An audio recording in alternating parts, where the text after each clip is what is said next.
Ito ang Falcam F22 Quick Release Kit para sa Insta360X5. Iba ito, kaya itong pinili ko kasi meron siyang mga notches na fit talaga sa X5. Itong mga rubber notches na ito. Ito rubber yan. Ito, yung gitna plastic, hard plastic. Yan. Fit yan talaga sa X5. Yan. Pasok yan dito. Yan. Pasok yan dyan.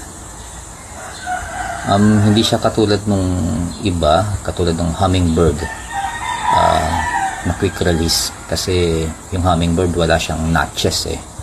So pag iniikot-ikot mo yon, sumasama yung base plate. Iba din siya kaysa dun sa mga magnetic release, kasi ito mas secure siya dahil sa meron siyang screw na papasok din maliban sa notches.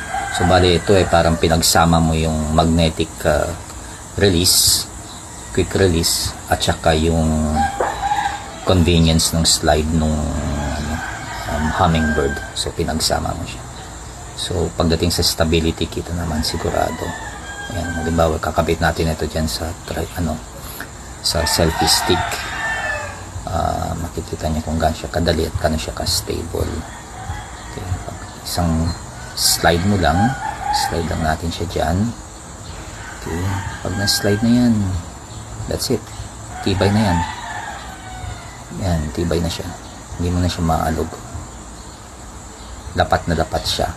So, kaya ito yung pinili ko kasi lapat siya, secured siya, hindi siya umikot-ikot, saka maganda. Medyo may kamahalan nga lang ng konti compared din sa mga ibang options, pero in terms of convenience tsaka security, mas okay naman siya. So that's it.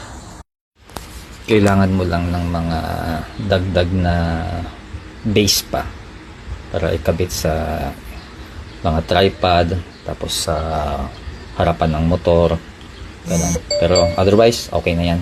That's it.